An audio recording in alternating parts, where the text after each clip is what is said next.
Hello everyone. Today's focus will be on tools of biotechnology. आज का जो focus होने वाला है वो टूल्स ऑफ बायोटेक्नोलॉजी के ऊपर होने वाला है. ठीक है. अब यहाँ पे हम लोग जो बात करेंगे आज, वो टूल्स कौन कौन से हैं जो बायोटेक्नोलॉजी में यूज़ होते हैं. वो होंगे हमारे रिस्ट्रिक्शन एंजाइम चाहिए हमको, एक वेक्टर चाहिए और एक कॉम्पिटेंट होस्ट चाहिए. कैसे क्या हो रहा है वो अभी हम लोग देखेंगे. एक्चुअली सबसे पहले हमारा फोकस जो होगा वो रिस्ट्रिक्शन एंजाइम में होगा, क्योंकि अब इस रिस्ट्रिक्शन एंजाइम को हम फोकस में लाने से पहले हमको समझना पड़ेगा कि यहाँ पे ये एंजाइम का क्या रोल है. ठीक है, हमको ये समझना पड़ेगा कि एंजाइम का क्या रोल है और ये कर क्या रहा है. तो इसको हम लोग एंजाइम को, सिंपल एक एंजाइम को हम लोग क्या बोलते हैं, इसको बायोलॉजिकल कैटलिस्ट भी बोलते हैं. ये हमारा बायोलॉजिकल कैटलिस्ट है. अब यहाँ पर बात आ जाती है हमारी, ये तो बायोलॉजिकल कैटलिस्ट है वो समझ में आ गया. अब इन बायोलॉजिकल कैटलिस्ट का काम क्या होता है, तो इनका काम होता है रेट ऑफ रिएक्शन को या फिर स्पीड ऑफ रिएक्शन को, दोनों एक ही चीज़ है, रिएक्शन को इंक्रीज कर देना. ये दोनों का वही रोल है. अब हमको यहाँ पे ये तो समझ में आ गया कि एंजाइम क्या कर रहे हैं, किसी भी रिएक्शन के रेट को इंक्रीज कर दे रहे हैं. अब हम प्रॉपरली रिस्ट्रिक्शन एंजाइम के बारे में बात करेंगे. तो रिस्ट्रिक्शन एंजाइम को हम लोग मॉलिक्यूलर सीजर भी बोलते हैं. इनको मॉलिक्यूलर सीजर बोलने के पीछे भी कुछ रीज़न होता है. वो रीज़न ये है कि मॉलिक्यूलर सीजर का क्या काम होता है, scissor is going to cut something. ठीक है, यहाँ पे भी रिस्ट्रिक्शन एंजाइम में ये जो मॉलिक्यूलर रिस्ट्रिक्शन एंजाइम को हम लोग मॉलिक्यूलर सीजर बोल रहे हैं, ये क्या करेंगे, मॉलिक्यूल्स को कट करेंगे. Now we are going to break it down. सबसे पहले समझो मॉलिक्यूलर सीजर क्या होता है. तो मॉलिक्यूलर सीजर, सीजर का मतलब हम लोग समझ रहे हैं, ये एक ऐसा टूल है जो कट करने का काम करता है कहीं पे. पर ये मॉलिक्यूल्स का क्या काम है, मॉलिक्यूलर क्यों बोल रहे हैं, तो ये जो काम होगा ये आगे हम लोग को पता चलेगा, क्योंकि हम लोग छोटे छोटे एलिमेंट्स की बात कर रहे हैं, डीएनए की बात कर रहे हैं बायोटेक्नोलॉजी में, आरएनए की बात कर रहे हैं. तो ये जो है डीएनए आरएनए, ये आखिर मॉलिक्यूल ही तो है. ठीक है, तो इनका जब इनके में हम लोग कुछ चेंजेस कर रहे हैं, चीज़ें कर रहे हैं, तो वो किसको बोलते हैं, मॉलिक्यूलर बोलेंगे उसके बारे में. अब यहाँ पे इनका काम क्या होता है, they are going to cut at specific site. ठीक है, मतलब ये अगर मॉलिक्यूलर्स जो हैं डीएनए को अगर कट कर रहे हैं तो इसका एक स्पेसिफिक साइट होगा, उसी स्पेसिफिक साइट पे वो कट करेंगे और उसी स्पेसिफिक साइट को हम लोग रिकॉग्निशन सीक्वेंस या फिर रिस्ट्रिक्शन सीक्वेंस बोलते हैं. अब यहाँ पर क्या होता है, ये जो अगर मैं इसके बारे में बोलूँ कि ये रिकॉग्निशन सीक्वेंस बोलते हैं या फिर रिस्ट्रिक्शन सीक्वेंस भी बोल रहे हैं, और यहाँ पे जहाँ पे वो कट लगा रहे हैं तो उसको हम लोग रिकॉग्निशन सीक्वेंस क्यों बोल रहे हैं, और इतना स्पेसिफिक साइट क्यों ही है, क्यों उसको उतने स्पेसिफिक साइट में ही कट कर रहे हैं. एक्चुअली अगर डीएनए को देखें तो डीएनए बहुत लंबा है. ठीक है, अब क्या होता है, हमको जो कट कर लगाना है वो एक स्पेसिफिक जगह पे कट करना है. ठीक है, मान के चलो हमको यहाँ कट लगाना है पहला, और दूसरा कट यहाँ लगाना है, और ये वाले पूरे पोर्शन को हमको बाहर निकाल देना है. ठीक है, ये वाले पोर्शन को हमको बाहर निकालना है. तो ये जो कट लग रहा है यहाँ पे, इसको हम लोग काटेंगे कैसे, तो उसको हम लोग इसी मॉलिक्यूलर सीजर से कट कर रहे हैं.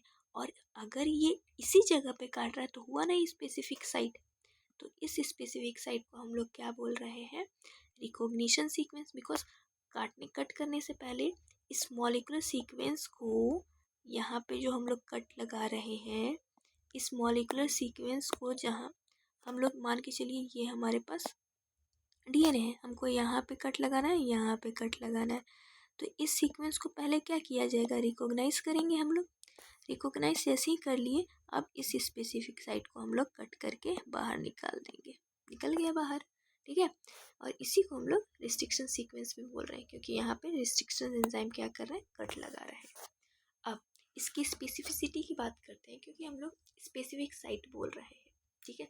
तो अब इसकी स्पेसिफिसिटी ये होती है कि यहाँ पे दो तरीके के हमारे रिस्ट्रिक्शन एंजाइम काम करेंगे। एक होता है रिस्ट्रिक्शन एंडोन्यूक्लियस और दूसरा होगा exonuclease, restriction exonuclease. Actually endo का मतलब होता है इनसाइड, कहीं अंदर में कुछ काम हो रहा है। मतलब कि अगर मेरे पास ये ट्रेन का बोगी है, ये दूसरा ट्रेन का बोगी है, ये तीसरा ट्रेन का बोगी है, ये चौथा ट्रेन का बोगी है, ठीक है। इस तरीके से इन लोग क्या है, सब एक दूसरे से कनेक्टेड है। बट यहाँ पर क्या होगा, अगर मुझे 1 2 3 4 5, ठीक है, 5 हो गया ना, एक और बना देती हूँ, ठीक है, इतना। अब मुझे उसमें से इस यहाँ वाले इस बोगी को हटाना है, ठीक है, और इसको इंजन से जोड़ना है। तो मुझे ये वाले पर्टिकुलर साइड पे और ये वाले पर्टिकुलर साइड पे एक कट लगाना होगा। दोनों को कट करके फिर ये जाके बाहर निकलेगा। सेम उसी तरीके से डीएनए में भी अगर बीच से कोई कंपार्टमेंट को हटाना होता है, जैसे यहाँ पे हम लोग हटा रहे हैं, उसको हम लोग एंडो बोल रहे हैं, एंडोन्यूक्लियस बोल रहे हैं, ठीक है। मतलब अगर बीच में कुछ हो रहा है, चेंजेस ला रहे हैं, उसको हम लोग एंडो बोलेंगे, ठीक है। अंदर में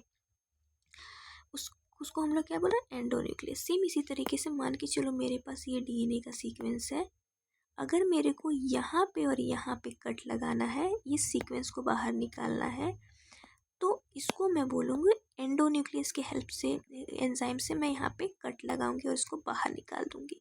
उसी तरीके से अगर मुझे एक्सोन्यूक्लियस, अगेन सेम एग्जांपल ले लेते हैं, ट्रेन का डब्बा, ठीक है, ये है और एक और लगा देते हैं, 4 है कंपार्टमेंट, ये वाला कंपार्टमेंट और ये वाला कंपार्टमेंट। मान के चलो मुझे ये वाला डब्बा निकालना है, तो ये तो ऑलरेडी बाहर वाला एलिमेंट है। अगर मैं इसको यहाँ पे कट करके निकाल दूँ, ठीक है, तो ये क्या हो जाएगा, इसको हम बोलेंगे कट करने के लिए मुझे क्या चाहिए, एक्सोन्यूक्लियस, ठीक है। अब देखो एक्सोन्यूक्लियस क्यों बोल रही हूँ, उसके बारे में भी एक बात है। न्यूक्लियस इसलिए बोल रही हूँ, न्यूक्लियस का मतलब होता है ऐसे एंजाइम जो न्यूक्लियोटाइड के सीक्वेंस को कट करेंगे, ठीक है, न्यूक्लियोटाइड के सीक्वेंस को कट करेंगे, क्योंकि हमको अल्टीमेटली डीएनए से काम है, ठीक है, डीएनए से काम है, डीएनए को कट करना है। तो डीएनए को अगर हम लोग कट कर रहे हैं, तो डीएनए क्या है, न्यूक्लियोटाइड का सीक्वेंस ही है ना। तो न्यूक्लियोटाइड को अगर कट करने वाला एंजाइम होगा, उसको हम लोग क्या बोलते हैं, न्यूक्लियस, ठीक है। न्यूक्लियस क्या होता है, ये जो होगा ये एलिमेंट्स को कट करेगा, कौन से एलिमेंट्स को, सॉरी मॉलिक्यूल्स को। तो वो डीएनए या फिर आरएनए पे एक्ट करेगा, इनको कट करेगा, इनके ऊपर काम करेगा। तो ये ऐसे एंजाइम जो इन लोग को कट करेंगे, न्यूक्लियोटाइड के सीक्वेंस को कट करेंगे, उसको न्यूक्लियस बोल रहे हैं। अगर वो अंदर वाले सीक्वेंस को कट किया जा रहा है, मान के चलो इसको बीच में कोई कंपार्टमेंट है उसको कट कर रहे हैं, तो उसके लिए हम लोग को एंडोन्यूक्लियस चाहिए। अगर बाहर वाले कंपार्टमेंट को कट करना हो, ये बाहर वाला है, तो इसको कट करने के लिए हमको एक्सोन्यूक्लियस चाहिए। देखो ये जो कट लगाएगा with in the nucleic acid लगाएगा, ये कट लगाएगा at the end of the nucleic acid लगाएगा। अब इसके बारे में हो गया बात, हम लोग को समझ में आ गया स्पेसिफिसिटी क्या है रिस्ट्रिक्शन एंजाइम की। अब हम लोग को उसके बारे में डिस्कवरी पढ़ना होगा कि इसको आखिर डिस्कवर कौन किया, रिस्ट्रिक्शन एंजाइम के बारे में पता कैसे चला। तो यहाँ पर इसकी डिस्कवरी के बारे में अगर देखें, तो साइंटिस्ट जो इसमें इन्वॉल्व होंगे वो है हमारे वर्नर एरबोर, स्मिथ हैमिल्टन और डैनियल नोथान, ठीक है। ये साइंटिस्ट जो हैं बेसिकली इनका वर्क है रिस्ट्रिक्शन न्यूक्लियस को फाइंड आउट करने के लिए। अब रिस्ट्रिक्शन एंडोन्यूक्लियस को फाइंड आउट करने के लिए restriction endonuclease sorry restriction enzyme जब आए, सिर्फ एंडोन्यूक्लियस की बात नहीं कर रही हूँ, रिस्ट्रिक्शन एंजाइम जब पूरे आए, ऐसे उनकी डिस्कवरी हुई, तभी जाके बायोटेक्नोलॉजी का एज अ फील्ड एमर्जेंस हुआ। अब तो यहाँ पे हम लोग बात करते हैं उसकी डिस्कवरी कैसे हुई थी। एक्चुअली में क्या हुआ, जो साइंटिस्ट थे वो क्या डिस्कवर की, वो क्या किए, उन्होंने कुछ ऑब्जर्व किया। सबसे पहले क्या होता है, नॉर्मल जो बैक्टीरिया होते हैं उसका एक मशीनरी होता है। क्या मशीनरी होता है, एक्चुअली उन लोग का एक लाइफ प्रोसेस होता है, उसमें ये जो हमारा एक बैक्टीरियम होता है, ठीक है, मान के चलो ये हमारा बैक्टीरियम है। अब ये बैक्टीरियम को अगर कोई वायरस इन्फेक्ट कर रहा है, मतलब कि बेसिकली हम लोग यहाँ पे बैक्टीरियोफेज का बात कर रहे हैं। बैक्टीरियोफेज नाम का एक वायरस आया और इसको अफेक्ट कर दिया है बैक्टीरिया को। बेसिकली बैक्टीरिया ईटिंग वायरस को हम लोग बैक्टीरियोफेज बोलते हैं। तो ये इन्फेक्ट कर दिया, इसको इन्फेक्ट कर दिया तो क्या करेगा, इन्फेक्ट कैसे करेगा, ये अपना जो जेनेटिक मटेरियल है इसका वो यहाँ ट्रांसफ़र कर देगा बैक्टीरिया में। और जैसे ही बैक्टीरिया में ट्रांसफ़र कर देगा, अब यहाँ पर क्या होने लगेगा, क्या होगा, कुछ तो होगा। यहाँ पे एक चीज़ पता चलेगी हमको। जैसे ये यहाँ पे इंजेक्ट करेगा इसका डीएनए का मटेरियल, ये जो होगा इंजेक्ट करने के बाद अब यहाँ पे मल्टीप्लिकेशन स्टार्ट होगा। ये क्या करेगा, अपने जेनेटिक मटेरियल को बढ़ाएगा। इसका मेन मोटिव यहाँ पे इंजेक्ट करने का यही था कि उस बैक्टीरिया की मशीनरी, जो मल्टीप्लिकेशन मशीनरी है, उसको यूज़ करके अपना जो कॉपी नंबर है वो इंक्रीज़ करे अपने जेनेटिक मटेरियल का। एक्चुअली में एक चीज़ मैं बताना भूल गई कि जो डिस्कवरी हुई थी ना, वो एक तरीके का सेरेंटिपिटी था। सेरेंटिपिटी अगर मैं बोलूँ तो बायोलॉजी की टर्म में इसको हम लोग बाय चांस डिस्कवरी बोलते हैं। बाय चांस डिस्कवरी इसलिए बोल रहे हैं ना, क्योंकि ऐसे समझो जैसे कि discovery of antibiotic was serendipity for Alexander Fleming. जो एंटीबायोटिक का डिस्कवरी हुआ था वो अचानक हुआ था। वहाँ पे अलेक्जेंडर फ्लेमिंग उसको डिस्कवर करने नहीं गए थे, ठीक है। सेम इसी तरीके से यहाँ पर भी जो होगा, ये वाला जो डिस्कवरी होगा रिस्ट्रिक्शन एंजाइम का, वो भी सेरेंटिपिटी होगा, ये बाय चांस डिस्कवरी है। तो मैं बता रही, हाँ, तो अब मैं बता क्या रही थी कि यहाँ बस बैक्टीरियोफेज जो है उस वायरस इस बैक्टीरिया को इन्फेक्ट किया और अपना जेनेटिक मटेरियल यहाँ पास कर दिया, ठीक है। अब अपना डीएनए इसके अंदर ले बैक्टीरियल सेल के अंदर डाल दिया। अब क्या करेगा, DNA will keeps on multiplying, ठीक है, using the machinery of the bacterium. Bacterium का मशीनरी को यूज़ करके वो मल्टीप्लाई करने लगेगा और कुछ टाइम के बाद यहाँ पे अपना एक प्रोटीन कोट भी बनाने लगेगा, ठीक है। प्रोटीन, इसके ऊपर प्रोटीन कोट भी बनाने लगेगा। अब प्रोटीन कोट बनाने के बाद एक टाइम के बाद क्या होगा, ये पूरा तरीके से मल्टीप्लाई हो जाएगा। मल्टीप्लिकेशन यहाँ पे देखने को मिलेगा। फिर अचानक से ये जो बैक्टीरियल सेल है वो क्या हो जाएगा, बर्स्ट हो जाएगा, ठीक है। ये बर्स्ट हो जाएगा और फिर एज यूजुअल ये साइकिल चलते रहेगा बैक्टीरिया यहाँ पे फेज वायरस का। जो ये सेल्स है ये बाहर निकल जाएंगे मल्टीप्लाई होके। सेम ये साइकिल एक नॉर्मल साइकिल है, ठीक है, नॉर्मल साइकिल है, ये नॉर्मल बैक्टीरियल सेल में होता है। पर ग्लिच यहाँ है।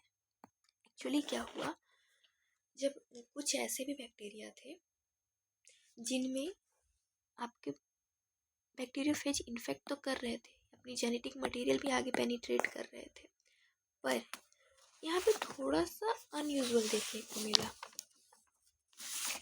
मतलब इसके अंदर जो हमारा नहीं सॉरी बैक्टीरियोफेज का जो जेनेटिक मटेरियल है वो अंदर तो आया, ठीक है। अंदर आने के बाद ये जो होगा ना, ये एक पीसेस, मतलब प्रॉपर इस तरीके का जेनेटिक मटेरियल नहीं होगा, ये पीसेस में टूटा हुआ सैंपल हमको दिखेगा इस तरीके से। और हमेशा एक और चीज़ अब देखा, ये ठीक है नॉर्मल सी चीज़ें हो सकता है, पर थोड़ी सी अनयूजुअल चीज़ें यहाँ पर आ रही थी देखने को। वो क्या, जैसे ही इस चीज़ को आइसोलेट किया गया कि टूट के क्यों आ रहा है, इसमें ब्रेकेज क्यों आ रहा है, तो जब इसको आइसोलेट करके देखा गया, आइसोलेशन जब इसका हुआ यहाँ पे, तो आइसोलेशन के बाद यहाँ पे पता चल रहा है कि जो बैक्टीरियोफेज अफेक्ट किया बैक्टीरिया को,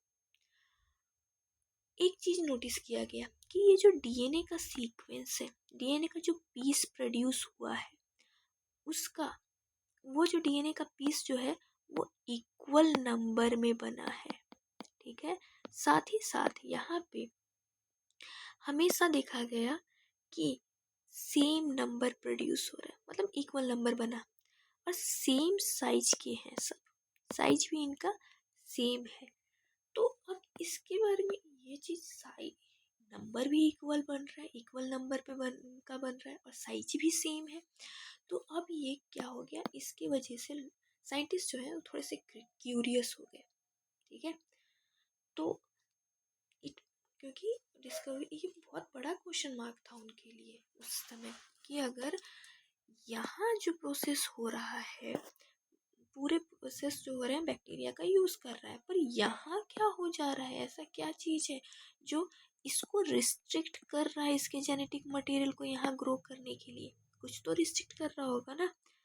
तो यहाँ पे फेज जो है अफेक्ट, इस केस में फेज जो है अफेक्ट कर गया, फेज वायरस, बैक्टीरियोफेज वायरस जो है वो अफेक्ट कर गया। पर यहाँ जो अफेक्शन देखने को नहीं मिला, अफेक्ट देखने को नहीं मिला वो।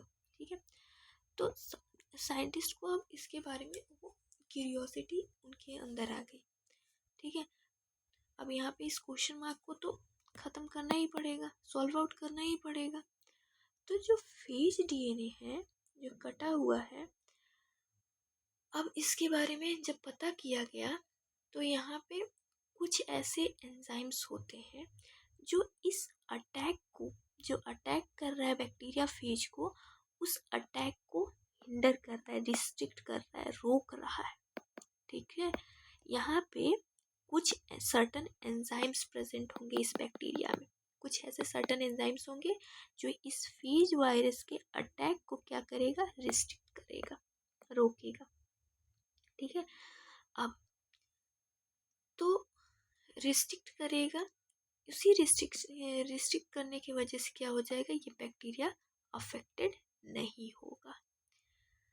इसीलिए उस एंजाइम को हम लोग रिस्ट्रिक्शन एंजाइम बोलते हैं, क्योंकि ये बैक्टीरिया फेज के अटैक को क्या कर रहा है, रिस्ट्रिक्ट कर रहा है, रिस्ट्रिक्शन ला रहा है। अब थोड़े से स्पेसिफिक में जाएंगे रिस्ट्रिक्शन एंजाइम से, तो हम लोग को रिस्ट्रिक्शन एंडोन्यूक्लियस और रिस्ट्रिक्शन हेक्सोन्यूक्लियस के बारे में पता चलेगा। ठीक है, अब यहाँ पे साइंटिफिक जो है, इतना तो हमको समझ में आ गया चीज़ें कि हम बैक्टीरिया के मैकेनिज्म को यूज़ करके ये सारा चीज़ यहाँ पे हुआ। अब ये क्या कहते हैं, रिस्ट्रिक्शन एंजाइम के बारे में हम लोग को पता चल गया। अब यहाँ पे बहुत सारे plenty an number of enzymes का उस समय डिस्कवरी हुआ। ठीक है, अब एन नंबर ऑफ एंजाइम्स का यहाँ पे डिस्कवरी हुआ, तो हम उन सबको 1 2 3 तो बोल नहीं सकते, रिस्ट्रिक्शन एंजाइम 1 2 3 ऐसा तो बोल नहीं सकते। एक हमको एक स्टैंडर्ड देना पड़ेगा, स्टैंडर्ड देना पड़ेगा। बेसिकली अगर अपने आप को भी देखो, आप जन्म लेते हो तो आपका विधि विधान से नामकरण होता है, तो सेम यहाँ पे भी रिस्ट्रिक्शन एंजाइम का अकॉर्डिंग टू साइंटिफिक मेथड नामकरण होगा। जैसे कि हम लोग को एक एंजाइम ले लेते हैं, अगर इसी को हम लोग बोलते हैं नेमिंग ऑफ एंजाइम, अगर बोल दिया जाए तो आप उसको नेमिंग कैसे करोगे रिस्ट्रिक्शन एंजाइम का। देखो, नेमिंग ऑफ रिस्ट्रिक्शन एंजाइम हमारा नेक्स्ट टॉपिक है। तो इसमें हम लोग क्या करेंगे, सबसे पहले मान के चलो एक मेरे पास है रिस्ट्रिक्शन एंजाइम, जिसको मतलब हम क्या बोल रहे हैं, कौन सा ले लें, एक और, हाँ हम लोग ई को R1 का ले लेते हैं एक स्ट्रेन। ठीक है, इसमें क्या होगा, एक्चुअली में सबसे पहले हमारे पास एक एंजाइम है, सॉरी एंजाइम नहीं, हम इस क्या है हमारा ई को R1, इसके बारे में हम लोग बात कर रहे हैं। ये एंजाइम है, इसको आइसोलेट करना है। तो इसको आइसोलेट करने के लिए हम लोग सबसे पहले क्या करेंगे, बैक्टीरिया लेंगे। वो कौन सा बैक्टीरिया, एस्चेरिचिया कोलाई। ठीक है, और उसका स्ट्रेन क्या होगा, RY13, ये हम लोग ले लिए। तो इसको हम लोग नेम कैसे करेंगे, इस एंजाइम को, इसका नेमिंग कैसे डालेंगे, तो इसको सबसे पहले हम लोग क्या करेंगे, इसका जो नेम है उसको हम लोग यूज़ करेंगे कैसे, तो सबसे पहले हम लोग ये एस्चेरिचिया कोलाई, ये क्या हो गया, ये जीनस नेम है, ठीक है, जीनस नेम है। कोलाई जो हो गया ये स्पीसीज नेम है। कोलाई क्या हो जाएगा, ये क्या हो गया हमारा जीनस नेम, और ये क्या हो गया हमारा स्पीसीज नेम, ठीक है। अब हम क्या करेंगे, यहाँ पे सबसे पहले यहाँ पे first letter of genus, genus का फर्स्ट लेटर लिखेंगे, वो क्या हो जाएगा हमारा ई, और फिर इसके बाद स्पीसीज का दूसरा जो स्टेप होगा वो होगा 2 लेटर्स ऑफ स्पीसीज, तो 2 लेटर्स हमारा स्पीसीज क्या आ जाएगा, कोलाई, कोलाई का सी ओ, ठीक है, ये ई सी ओ हो गया। फिर इसके बाद आता है, पहला क्या था हमारा लेटर, फर्स्ट लेटर जो था वो जीनस का क्या था ई, दूसरा लेटर हमारा, 2 लेटर हमारे किसके स्पीसीज के, वो क्या हो जाएगा ओ, तो सी ओ हो जाएगा। अब यहाँ पर फर्स्ट लेटर हम लोग स्ट्रेन का ले लेंगे, वो क्या है स्ट्रेन का first letter, that is R, तो ये क्या हो जाएगा ई को आर, ठीक है। अब यहाँ पे एक और होता है, हम लिख रहे हैं वन, ये वन क्या बता रहा है, ये ऑर्डर ऑफ डिस्कवरी बता रहा है, ऑर्डर ऑफ डिस्कवरी, ठीक है, डिस्कवरी। एक्चुअली में इसको हम लोग 4th नंबर पे लिखते हैं, जो नंबर है रोमन नंबर जिसको हम लोग बोलते हैं, रोमन नंबर जो होगा हमारा, रोमन नंबर जो होगा वो क्या होगा, ऑर्डर ऑफ डिस्कवरी, ठीक है। तो इतना ही था हमारा एंडोन्यूक्लियस के बारे में, ठीक है। अब हम लोग नेक्स्ट टॉपिक में हम लोग बात करेंगे किसके बारे में, तो इसका एक्शन ऑफ रिस्ट्रिक्शन एंजाइम का, कैसे वो एक्ट करता है उसके बारे में। तो इतना आपको समय, होप आपको समझ में आया होगा। अगली बार जो होगा हम लोग नेक्स्ट टॉपिक जो डील करेंगे वो प्रॉपरली हम लोग इसके एक्शन कैसे होते हैं, रिस्ट्रिक्शन एंजाइम का एक्शन कैसे होता है, कैसे वो काम करता है उसके बारे में डील करेंगे। थैंक यू, इसी के साथ मैं ये टॉपिक ख़त्म करती हूँ।